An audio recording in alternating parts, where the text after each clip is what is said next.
What's going on, guys? Alex here with 814EDC, and today I'm ready to do my full review on the Asher Knife Co. Holey Spiro. So this is the latest knife that has come from Asher Knife Co. Justin over there has been absolutely killing the game, and I think that this one might be his best model yet. And he has come out with basically banger after banger after banger. I mean, there's not been a knife that he's come out with. I haven't tried every single one of his knives, but I've handled and had a majority of them. But every one that I've handled or had in the collection, I've absolutely loved. Justin is a fantastic dude. He's a buddy at this point. I really think he's a fantastic guy, and I really like what he's doing with his company. I think I've said this in every Asher video I have made, but Asher Knife Co. is from Pittsburgh, Pennsylvania. It's a huge reason why I love, Asher and Justin, and because Pittsburgh is like my favorite city in the whole wide world. It's where I want to live in the future. I live like an hour north of it. You guys know the whole spiel, but Asher is just a fantastic company. And I really think that, I would put Asher up there as probably the best budget company. In my opinion, I think for the price, and the price for what you get is, second to none in my opinion. I've really enjoyed watching Justin's kind of, small beginnings when he came out with a couple knives and nobody really knew too much about him. Like, I remember the very first time I was introduced to an Asher knife was on Jake, Bearded Gear's channel. He got one of the, I think it was the very first Nomad, and it was like $70 for S35VN, the Axis style lock, G10, all that stuff. And I was like, Asher. I had never heard of them before, so I watched the video and then I looked them up on Instagram and I was like, holy crap, they're from Pittsburgh. So ever since then, and that was a year and a half ago, 2 years ago maybe at this time. But ever since then, I've really enjoyed watching, Justin's growth from being a small company that had new beginnings to grow to, in my opinion, the best budget brand out there right now. I mean, he is just killing it with the prices and the materials we're getting. And I think that this newest edition is, for that price and for everything you get, the best, hands down. I also have his M390, his Thai Nomad frame lock in M390, which was like $90. That's probably one of my favorite knives in my collection, and this is joining it. But I love that knife. I had a Century 2.0, which I sold a little bit ago just because I wasn't carrying it as much, pretty much because the Thai Nomad was stealing all the time from it. But yeah, this thing is just, I have absolutely fallen in love with this knife. And I've seen so many people in the community raving about it and basically saying the same thing that I'm thinking. So, let's get right into materials. I don't want to ramble on too much, but again, this is the Holey Spiro. I don't know if there's a technical name, if it's the Asher Knife Co. Spiro with hole, or, I don't know. But Holey Spiro sounds pretty good. Because this is an iteration off of the Spiro, of course, which he has had, oh my gosh, probably 5 different iterations now. He had the first one. He had a full titanium one with thumb studs. He had a frame lock version, I think. He has a jade one that he just got in. I saw him post about it yesterday. So there's been numerous models he's come out with, but this is definitely, I think, the one that has, gathered and sort of created the most buzz. So this knife, as well as another new one that he's coming out with in probably another month or so called the Douglas, he has or had made by Kunwu. So leading up to, a month or, not a month ago, but whenever he came out with this knife, he had them made by a different OEM over in China, and they would ship him the knives over here to Pittsburgh, to his house or wherever. And he would hand assemble them. So they would come all parted out. So you'd have the scales, the blade, the pivot, the screws, the clip, everything like that. And that's why his drops were kind of sporadic, because he would have to sit down and, assemble 20, 30 knives and then put them on the site. And then they'd sell out super fast, and then he would have to do it all over again. Well, now he has kind of partnered with Kunwu, and they produce this one and the Douglas that's coming out. So they made the knife and they shipped it all to him fully built like this. So he was able to get more knives in and then more knives on the website, as opposed to him doing it all by himself in the past, which is really cool. And I think that's a great step forward for him, as, not only from a business standpoint, but from just a, personal standpoint, where he's not having to kill himself to get everything built and assembled and put up on the website. So, but I am still rambling. We're going to talk about materials. So again, this is a Holey Spiro. So you have the hole in the blade. You have S35VN right there. One thing that I love that he did is he put the AK logo on the pivot instead of the blade. So it makes the blade almost sterile besides the steel marking. And I think that looks sick. I absolutely love how he did that. It's kind of a newer thing in the knife world, but he has it on this one. And then I know Kevin and Colin over at Devo Knives are doing that on the Stout, and I really, really like that as well. I think that's super cool. It's different. It kind of makes the knife look cleaner in my opinion, but just I really like that touch that he did, and I think that was a really smart move, moving it from the blade to the pivot. Just looks different, it looks cleaner. So but on this side, or on both sides, you have titanium scales. Where is it? Right here, you can kind of see I did drop this knife on my concrete.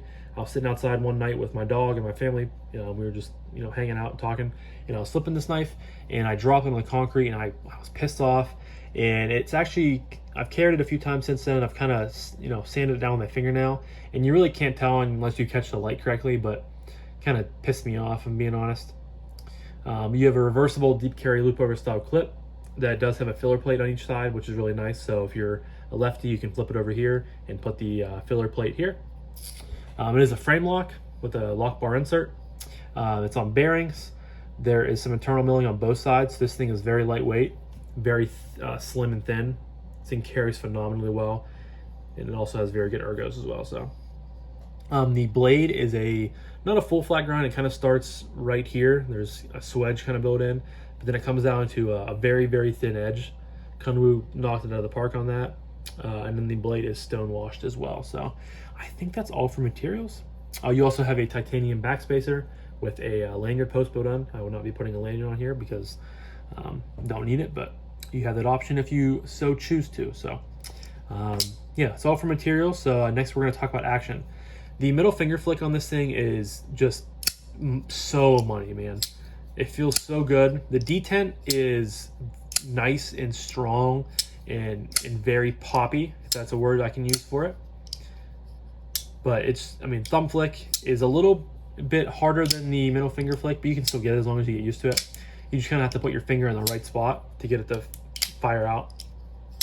You can do the index flick, which I do once in a while when I'm changing out my fidget ways, but the middle finger flick is just so good.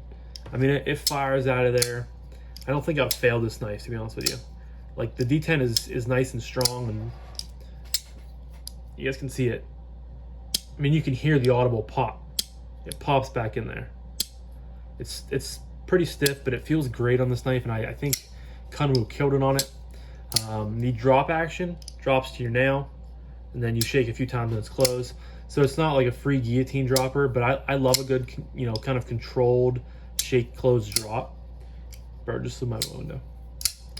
That was like a squirrel moment. I heard the bird, I looked over, and I talked about the bird.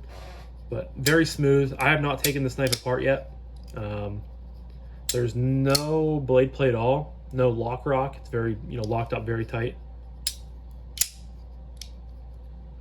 There is something up here, like I don't know if it's a detent ball track, but you can kind of feel it right in through here. So if you don't get it to drop past there, it'll kind of like hold up, and you kind of have to shake it harder. But if you really want to, you want to close it and then shake it once, and you're going to be good.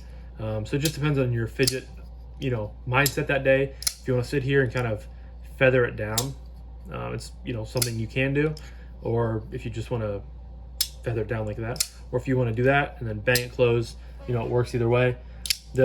I've found that the thumb flick on the lefty and your left hand is easier, as I mess it up, is easier than the thumb flick in your right hand. It just works a little bit easier because I think you have a little bit more lock bar access, or like cut out over there for the lock bar. You can still get it with your right hand, but it's just a little bit easier on the left. But your middle finger flick is, the Spidey flick is where it's at on this knife, 100%. So action is phenomenal. Next up is ergos. And I've said this, I think I said it in my unboxing video, and I've seen other people talk about it as well. But this thing is like a Oz Roosevelt Walmart version of it. And I'm not saying that that Walmart version is because it's a crappy knife. I'm just saying you have the Oz Roosevelt, which is like a $700 knife, and then you have this that's a $115 knife. But if you look at it, I mean, it has the same kind of lines as the Rose, or the Roosevelt, the Rosie. The blade shape is very similar. The only thing that's really missing is a choil up here. So I thought that that's cool. It's kind of like the poor man's Roosevelt, and I think that's a very good, rendition to this knife. I think it's saying a lot about it, that you can compare it to a knife that is 6 times more expensive than it is, sometimes 7, sometimes 10 on the secondary. But ergonomics are fantastic. You just kind of have this natural restriction point right here where this hump is. There's a groove, and then it just kind of swells back.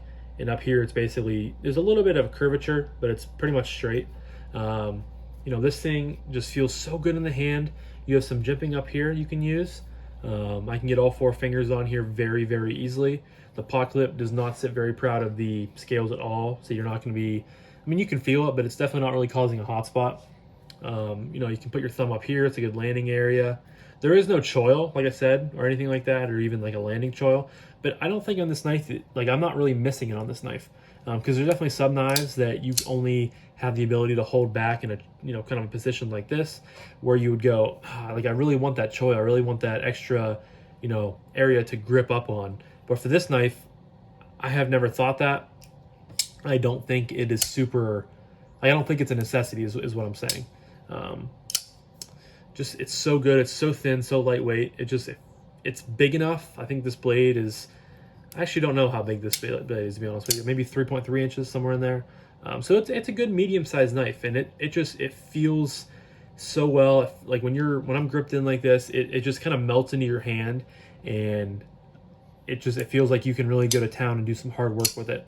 And I wouldn't doubt that. I wouldn't shy away from doing hard work with this knife. It's so good, guys. It's such a good knife. So ergos are great. And next up is carry.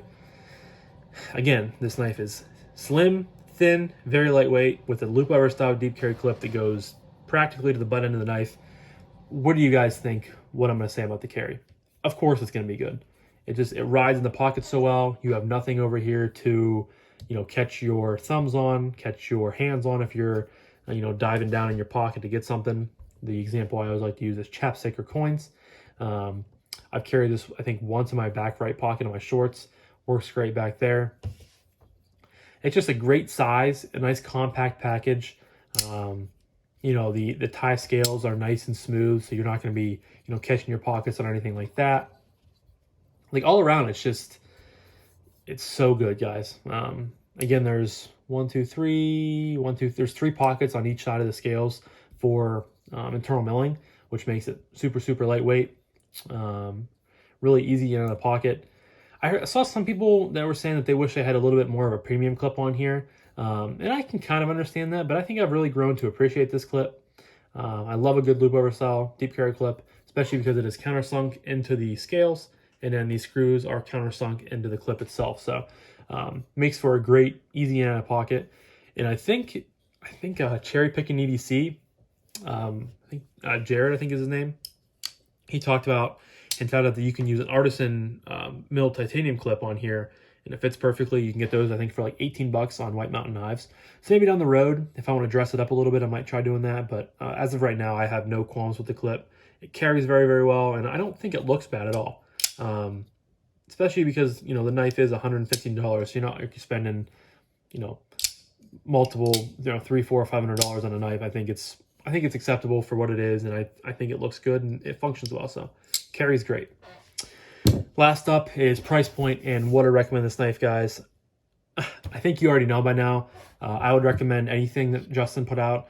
If he took a stick and stuck a razor blade on the end of it and sold it for $50, I would probably suggest, tell you guys about that and tell you to buy it, just because I think I would like anything that Justin's come out with. Again, I haven't handled everything that he's made, but I've handled probably 80% of it, 75 or 80% of his knives, due to me having them or Kevin sending me some. But for $115, this is definitely if you still can consider $115 budget, which I think typically I kind of, what that was. Typically for budget knives, I consider budget to be anything 100 and less. But I think that this is still, I would still kind of, push this into that range, because you spend $15 more and you can get an absolutely killer of a knife, guys. There is not one single thing on this knife that I can talk bad about. I mean, you guys just watched the video. You watched all my, all my categories. There's not one bad thing I can say about this knife. The action's great. It's fun to fidget with. It's, fun to flick. It's satisfying. It's great materials. You're getting S35VN, titanium, loop rubber style deep carry clip. Kunwu is producing this, and Kunwu has some great knives out right now. They're a good OEM.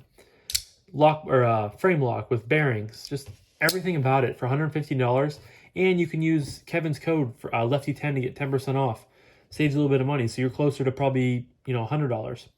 Shipped to your door for a fully titanium knife with S35VN. Great materials, great action, bearings, great ergos, great carry. Basically the Oz Roosevelt Light. I couldn't recommend this any more to anybody. It's so good. Like it's so good.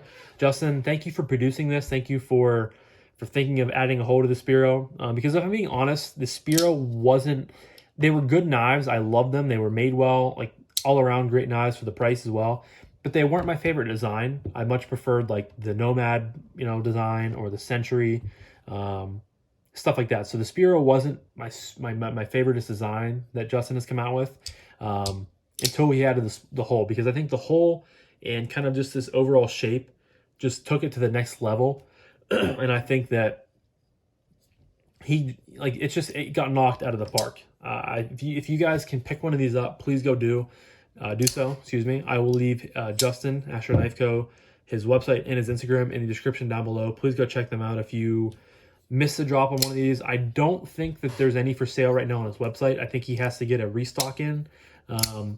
But if you get on the email list, if you follow him on Instagram, he does, a couple posts a week about updates and stuff like that. So if you're interested, please go do that. Please go, kind of get on those different lists and stuff like that to make sure you pick one up the next time it comes out.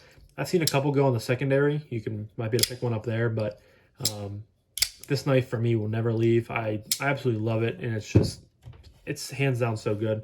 I would grab my other one to compare the two, because they're two of my favorite knives. They're probably two of my top 5 favorite knives, but it's in my little carrying thing to go to the beach, so I don't want to have to get up and pull it out. And it's incredible that two of my favorite knives are, $100 or so. Just great materials, and Justin's a great dude. He's just fantastic, and again, I'm really proud of him, and I'm really happy and excited to see his growth from starting his company from scratch to building it to where it is today, and having kind of a cult following. So Justin, kudos to you, man. You're doing great things, and I'm glad to call you a buddy and stuff like that. So, but I'm gonna quit rambling, guys. We're at 18.5 minutes. This was my full review on the Asher Knife Co. Holey Spiro. And holy smokes, is it a fantastic knife. Please go pick one up if you can find one, or I'll wait for the restock. So that's it for today, guys. I greatly appreciate it. Love each and every one of you. Leave a comment down below if you were able to snag one of these, or if you have any other of Justin's products. I would love to know your thoughts on them, because if I had to guess, you have pretty good experiences with them, and you're pretty happy with them. So, but I'm going to wrap it up, guys. Thank you so much for watching. Love each and every one of you. Hope you guys have a fantastic rest of your day, and I'll talk to you guys in the next one. Peace.